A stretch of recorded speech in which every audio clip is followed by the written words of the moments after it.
book of Hebrews, if you would, please. We will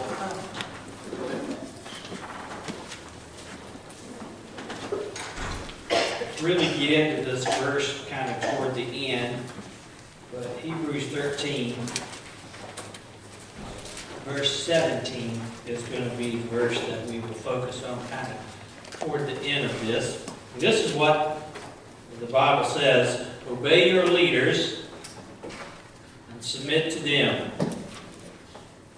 for they keep watch over your souls as those who give an account. Let them do this with joy and not with grief, for this would be unprofitable for you.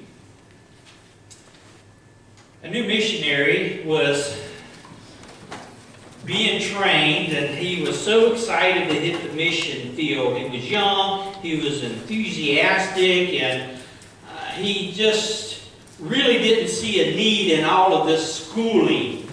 You teenagers understand that. How often do you say, I don't know why I have to learn this math. I don't know why I have to learn this particular subject. I'll never use it in life. And that's kind of the way the missionary was feeling at the time. I don't understand why I've got to learn all of this. It isn't really going to benefit me. So he decided, I'm going to Venezuela. I believe that's where God's called me. And I'm going to establish my ministry in Venezuela. He took off. He got there. Soon realized he didn't know really what was going on. He couldn't understand the language. He didn't understand the culture. And he was having a very hard time connecting. So he decided, hey, I'll go to this church where I know this pastor some, and I'll visit his church, and maybe I'll talk with him afterwards, and he can give me some advice on how to connect with the people. So, on the way that Sunday to the church, he wound up getting lost. After some time, he figured out where the congregation met, and he got there, but he got there late. And don't you just hate to show up late? Because when a church is packed, and you show up late, where are you going to have to sit? Right here where we do not want to sit. But he had no choice, and so he goes to the front pew and he sits down, and he says, you know, he's thinking to himself, I really don't want to embarrass myself, bring attention to myself, so I'm going to copy whatever the person beside me does. And so when they would sing, they would clap, and he would look over, and this man would be clapping, and he would clap right along with them. He thought, well, I can't be doing all bad. I mean, you know, he's clapping, I'm clapping. When they would stand, and he saw that man stand, he would stand. When they would sit, and that man sit, he sit. He thought, all is well. I've got them fooled. They think I know what's going on around here. After the service was over, the pastor was making a few closing announcements and remarks. And during the process of that, the man beside him stood up. And he thought, okay. He stood up, I must stand up. So he stood up as well. But he quickly realized no one else was standing up. There was a hush that fell over the congregation, and it was just them two. And so he didn't know what was going on. He just quietly sit down. Afterwards, the pastor went to the back to shake hands, and he went back there to meet the pastor, and he was shaking hands with the pastor. The pastor said to him in English, I take it you don't know Spanish. And the young missionary said, was it that obvious? He said, yes. I was announcing that a family had just had a new baby boy, and I asked the proud father to stand. And you stood over. Well, needless to say, this young missionary, after that experience, began to understand the value of the training. He began to see the value of going and being trained. Now, they tell us that there are 6 assumptions when it comes to adults learning. I just want to point out 3 real quick to you. When it comes to adults learning, one assumption is that what they call the need to know. All right? What this is basically adults will only invest time and energy and effort to learn what they think they need to know. If they don't think they need to know it, they're not going to waste their time with it. And they want to know, okay, how is this going to benefit me in life? And when they discover that, then they'll pay attention and they'll be ready to learn. That's why people who teach adults, one of the first challenges they've got is they've got to help the adults say, all right, let me explain how this is going to help you in life. Let me explain why you need to know it. Another assumption they call the readiness to learn assumption. Now, this says that adults are only ready or will really be motivated to learn when the timing is right. For instance, if you try to have a Bible study on, say, marriage, and there's a couple in here whose marriage is spot on at that time, well, they may be thinking, I don't need that. I'm not ready for that. Everything's great. And so it'd be hard to get them to come to that Bible study. But you let that same couple 2 weeks later start having marriage issues, and guess what? The timing's right. And they're ready to learn. The third assumption I want to point out to you is called focus to learn. Teenagers and children, they're focused on learning subjects. They're in school and they learn English. They learn math. They learn subjects. But adults don't learn subjects.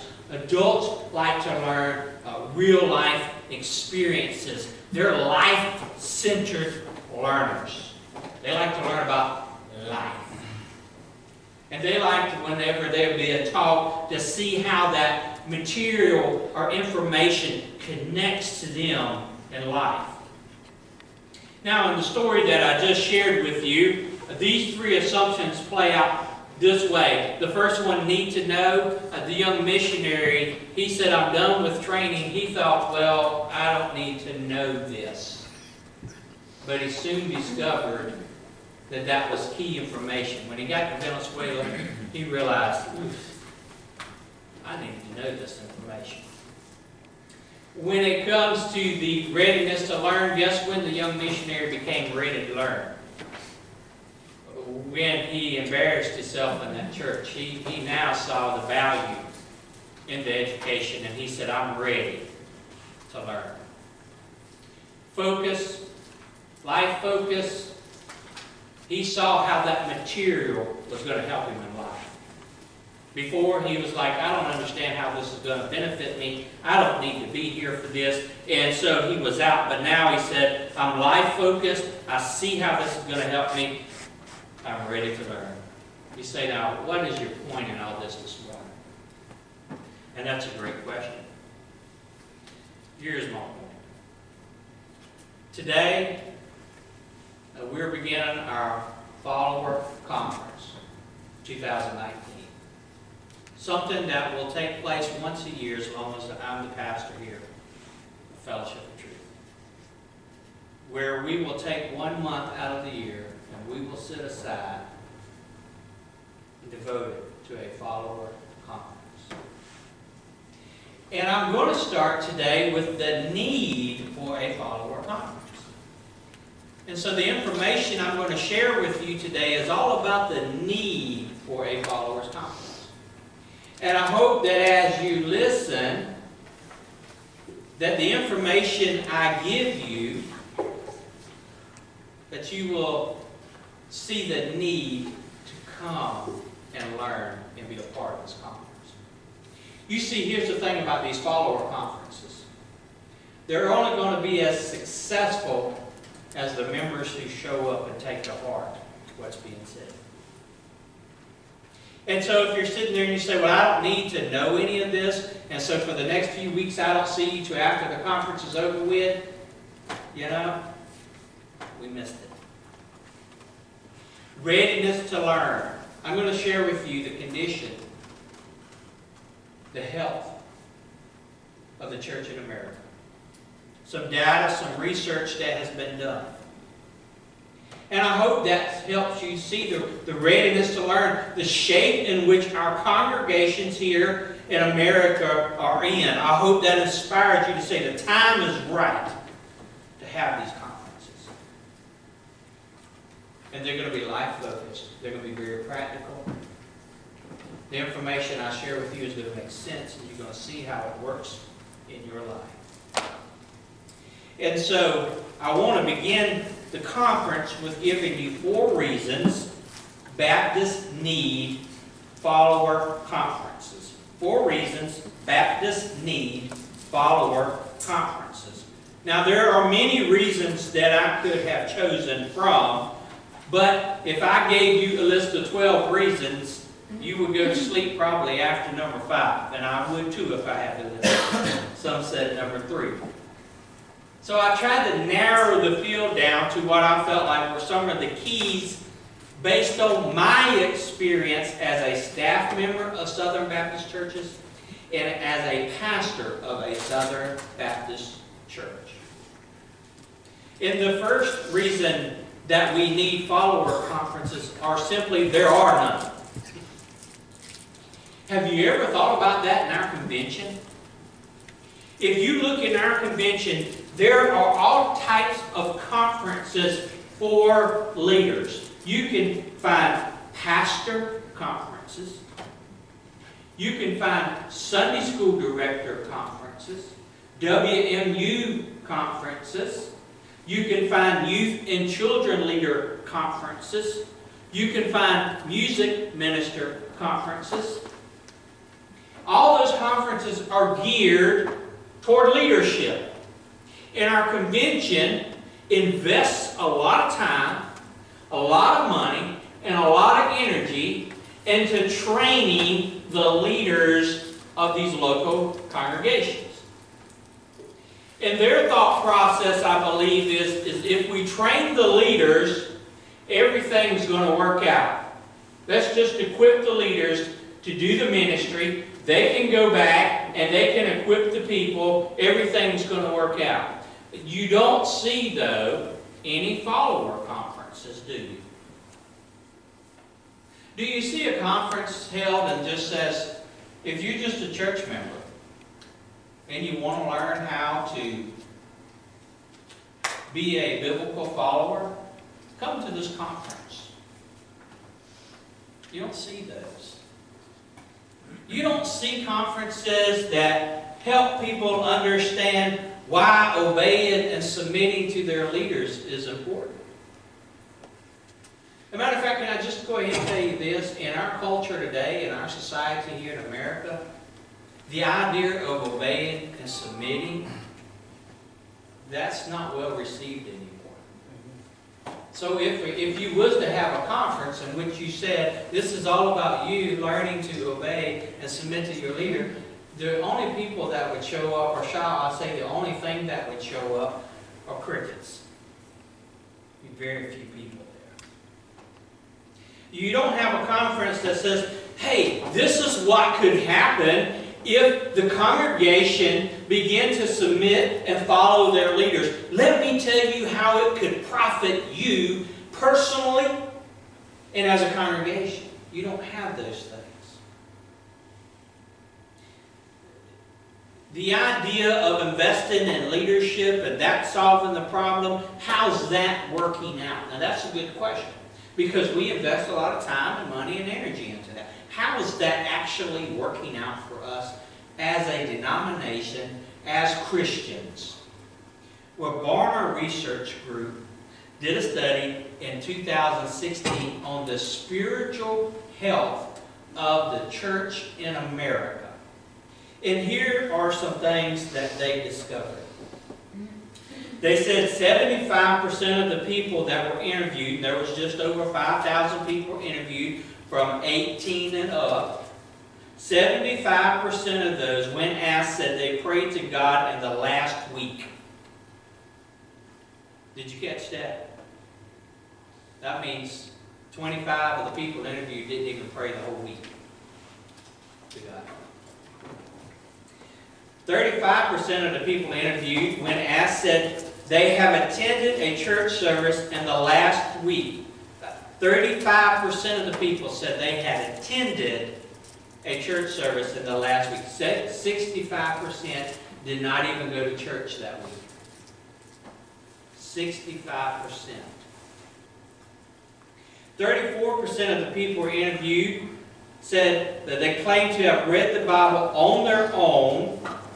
That's not including coming to church and reading it. When I say turn to Hebrews and you read the text, no, this is you actually reading it on your own. 34% of the people interviewed said, yes, I actually did it, which means 66% of the people had not even read their own Bible by themselves that entire week.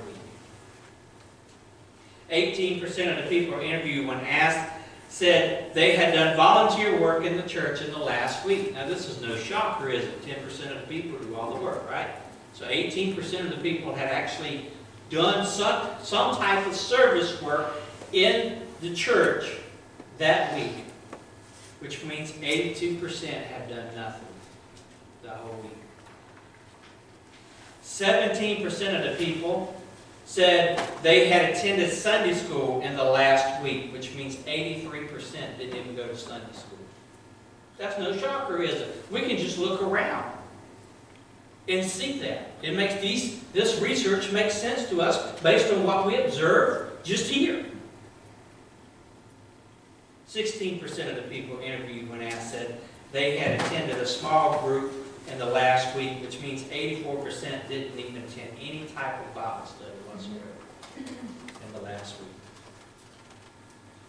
When asked if they believe Christians have a responsibility to evangelize others, by the way, that's basically, they're asking them about the Great Commission, go and make disciples, baptizing them in the name of the Father, Son, and the Holy Spirit. Acts 1:8, you will receive power when the Holy Spirit comes upon you to be witnesses in Jerusalem, Judea, Samaria, and the uttermost parts of the world. They're basically asking them if they believe Christians should do that. That's the basics of the question.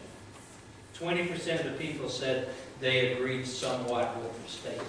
Yeah, I guess we should. 19% said that they disagreed. 34% said they strongly disagreed with the statement. 26% of the people said that they strongly agreed. How's that working out for us? Investing only in leadership. How is that working out for us as a convention? It doesn't seem to be working out pretty good, does it? You know, there's that old saying, everything rises and falls on leadership. If it goes well, it's because it's a great leader. If it goes bad, it's because it's a poor leader. Well, then we must have a lot of poor leaders in our churches today. Could it be that we got poor followers in our churches today? Well, number one, we don't have any training sessions for followers. Number two reason I want to give you that we need follower conferences is what I call poor stewardship. You know, as a congregation, you spend a lot of money to send me to pastors' conferences. We have spent a lot of money to send our Sunday school director to a direct Sunday school directors conference. Excuse me. So churches spend a lot of money to take their staff and say, here, we want to pay for you to go to this conference. And that's good. That's great. We need the training. But when we get back, can I tell you what the norm is? Whenever the person goes to the conference and comes back, whether it's a children's conference, youth conference, director's conference, Sunday school director's conference, pastor's conference, and they come back and they actually try to implement things that they learn, can I tell you what the norm is? Resistance. That's the norm. Oh, people will listen. They'll listen to that Sunday school director say, man, I went to this conference and God spoke to me and I think this is what we ought to be doing. And that Sunday school director's gotten recharged and he's on fire now. He's been around other Sunday school directors for a couple of days and man, he's highly motivated. He comes back and he says, man, I think we need to go this direction. This is what we ought to be doing. And everybody that works in the Sunday school department listens and very few say, let's go. Very few start to implement those ideas. Same thing with the pastor. Same thing with the youth ministry. Doesn't that seem like poor stewardship to you? To take the money and spend it to send someone to a conference, only not to allow them to use any of the information that they've learned at that conference? To me, that just seems like poor stewardship. And maybe that's just me. Another reason is requirements versus response. Now, you don't have to deal with this one as much as a paid staff member, especially a pastor or a youth pastor, somebody who's received a calling upon their life to do this full time. This is what they do. There was an article that was written, and this is what the person said in the article. He wrote, most pastors, including Southern Baptists, feel a calling to serve in this ministry. The minimum requirement for this job is typically a bachelor's degree in theology. In other words, if you're going to serve on staff in a Southern Baptist church, and you're going to receive pay for it, they like for you to at least have a bachelor's degree, at least. Doesn't matter whether you're going to be full-time or bivocational, they want you to have a bachelor's degree. They prefer a master of divinity degree. Go to the Southern Baptist Convention website, look on jobs, and just start clicking on jobs. And all these posts, you're going to see Masters of Divinity degree, Masters of Divinity degree, Masters of Divinity degree, from an accredited school. That's the requirement. If you go to Southeastern Baptist Theological Seminary to get a bachelor's degree, you're going to spend $45,000 to $50,000 right there, just a bachelor's degree, right there in student loans. So, well, I believe God's called me to pastor. I need to get a Master's of Divinity degree. Well, add another $23,000 to $25,000 to that bill. So you're going to have accumulated somewhere around $70,000 in student loan debt. Okay? To meet the educational demands of a Southern Baptist church. And listen, these demands are whether you're full-time or bivocational. Go to the website. You'll see some that can only pay $200 a week, $500 a month. Hey, I've seen one $500 a month. Master's degree. That's the educational requirement. But here's what happened. Here's the amazing thing. The man feels called of God. He ties up all that student loan debt, and he gets that educational training from a seminary somewhere. They called him to serve as a pastor somewhere, and he comes aboard, and he begins to try to use that knowledge that he's gained in those schools. And what do you think many people in the church do? They resist what he's saying. They don't want to follow. You know, a lot of people would not go to a doctor.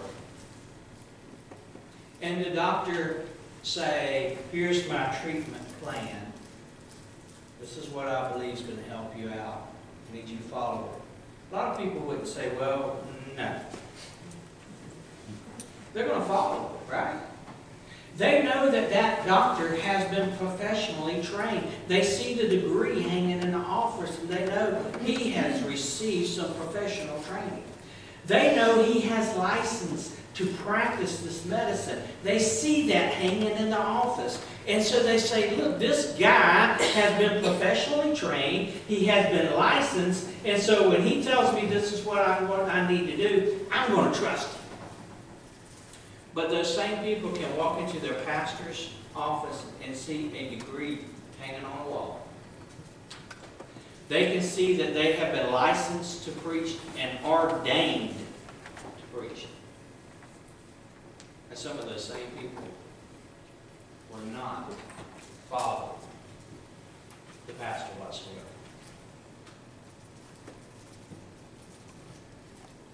The last one I want to share with you is what I call the vain philosophy syndrome. Now this is what the Bible tells us. Excuse me. See to it that no one takes you captive by philosophy and empty deceit, according to human tradition, according to the elementary spirits of the world, and not according to Christ. In other words, in Colossians 2, verse 8, Paul is telling us, listen, don't be held captive by vain philosophies, vain ideas that are out there. But I'm going to give you two that I have seen that a lot of church members are held captive by. Philosophy number one, we pay your salary, so we hired you. We're your boss. We tell you what to do. We hired you. We can fire you at any moment we want to. We own you. You work for us. Go to Deuteronomy verse 18, chapter 18, I'm sorry. Go to Deuteronomy real quick. I want you to see something. I want you to real quickly see what God's original plan was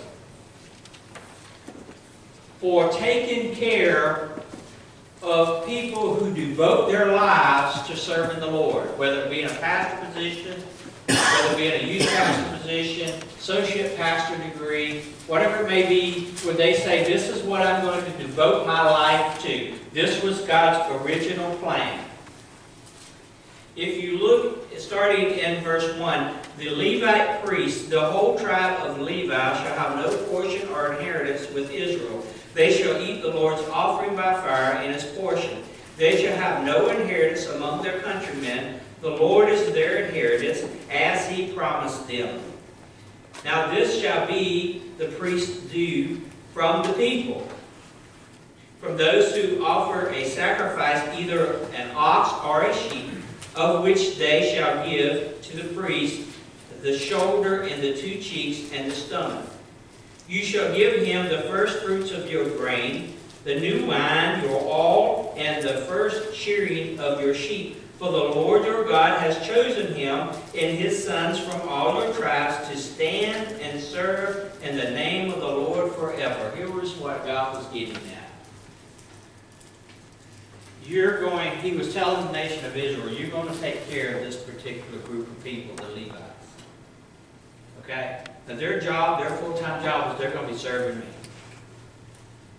Their job is to be focused on doing what I tell them to do. And I'm going to be telling them how to minister to your needs. And so you're going to take care of them so that they can focus on that. But in this nation, over time, that philosophy has changed, hasn't it?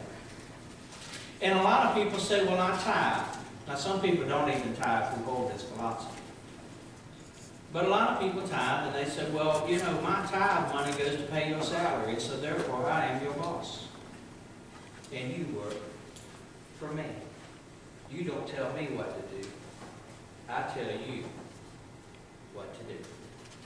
Vain philosophy number 2 that I've noticed that is out there is not only do we pay your salary and we are your boss, but we pay you to do the work of the ministry. We pay you, that's what we pay you to do. I don't know why this youth leader keeps asking for more volunteers. We pay him to do it. You know, when I became a youth pastor, I walked into a church one time, and I walked in, and you know what a lady said to me? Oh, you're the new babysitter we just hired, huh? We pay you to babysit the teenagers. And I thought, my goodness, we're way off on spiritual growth here, aren't we? You know? But isn't that the idea of a lot of people? We pay them to do everything. You do the visiting. You check on people. You do all of it. If you want it done, you do it. That's what you get the money for. let me tell you why God gave you pastors. He gave you leaders. Go to Ephesians. Go to Ephesians chapter 4. And I want to share with you why God gives congregation, pastors, teachers, in other words, the leaders. Ephesians chapter 4, verses 11 and 12. Paul says that in verse 11, he gives us leaders, pastors, teachers, evangelists. Verse 12, to equip the saints to do what? To equip the saints to be the boss over them. No, that's not what the verse says. To do the work of the ministry. Thank you. Don't be shy. Thank you. You see, staff's position is to come into a congregation and not do all of the work, though that is the norm in America today. The staff's position is to come into a congregation and equip, to be the coach and say, hey, I'm here. How can I help you learn how to do this ministry better? What do you need? I'm here to give it to you. And the congregation is actually to be doing the work of the ministry, and you just pay the staff part of their salary is to equip you, to help you do the work of the ministry. But in America, we've kind of flopped that around, haven't we? And we pay the staff to do the work while we sit on the pew.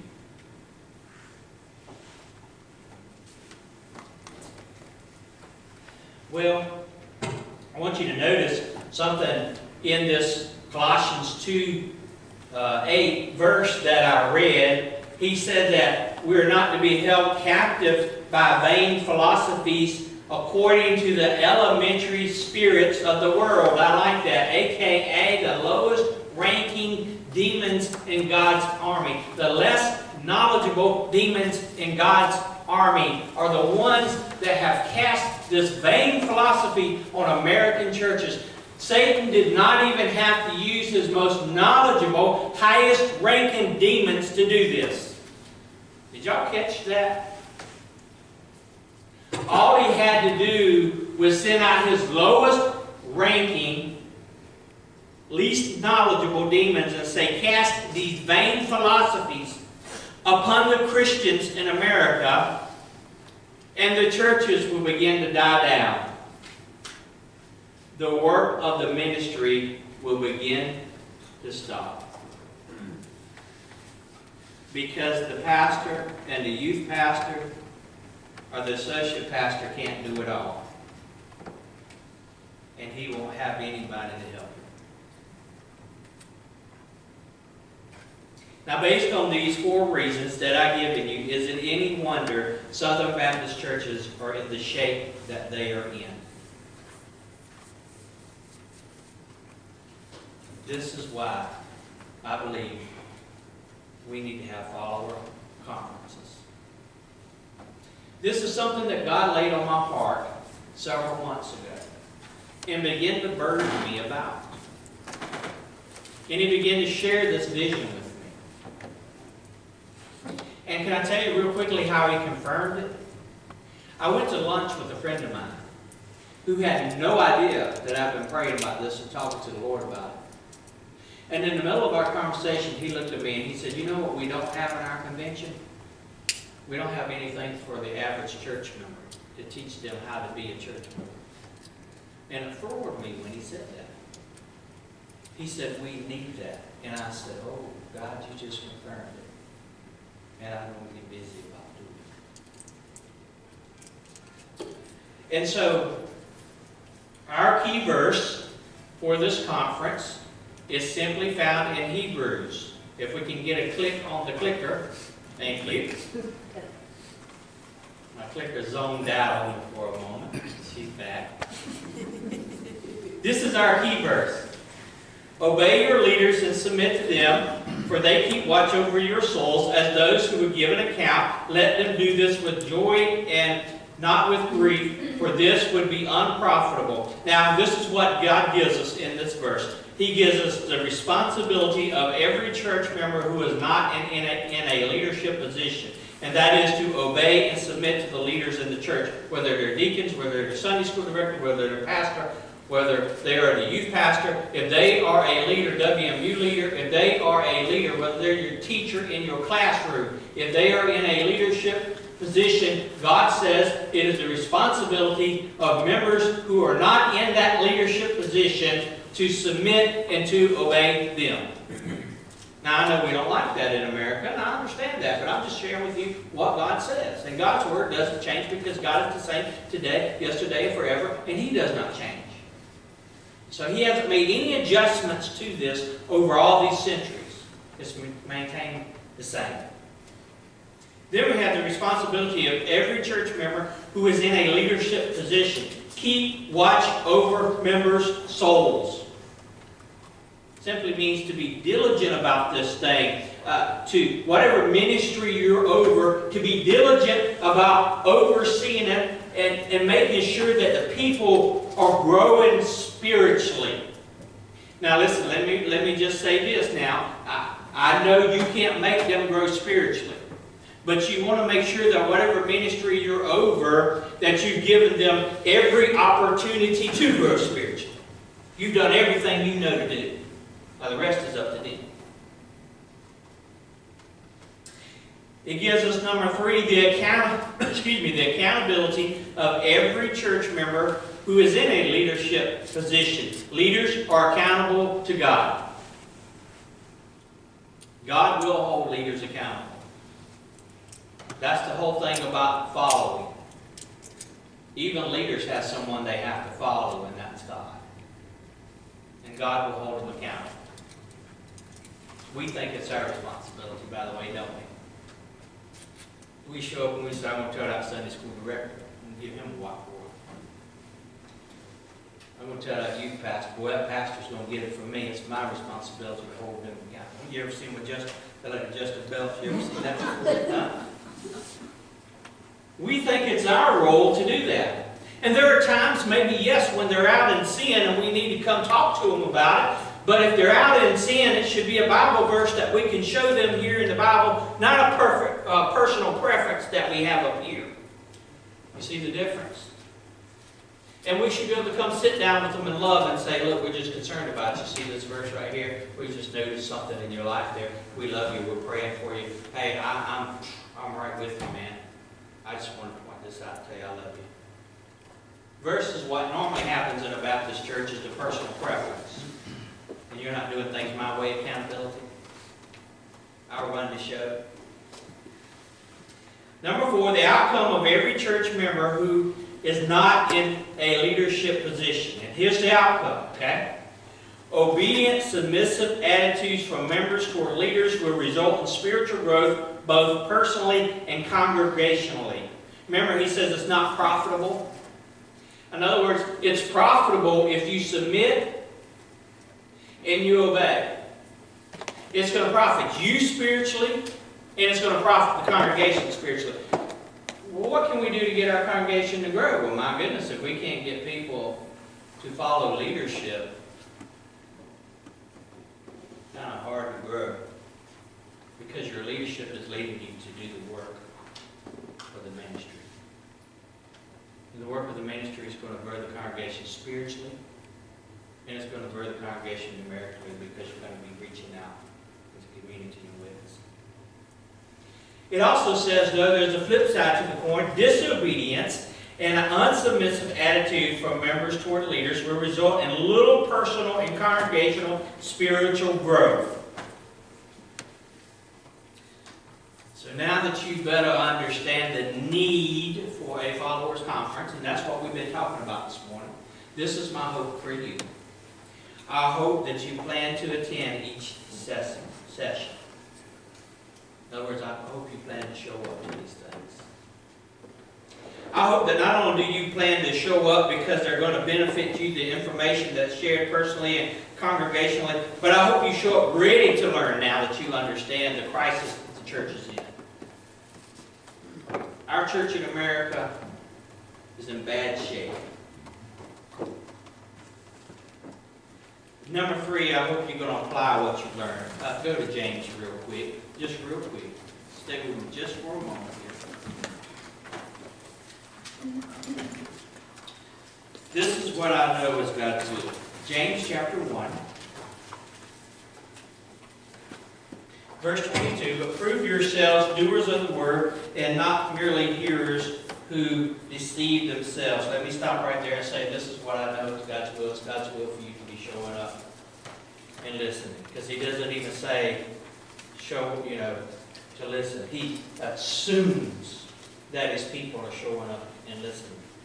But this is what he does say.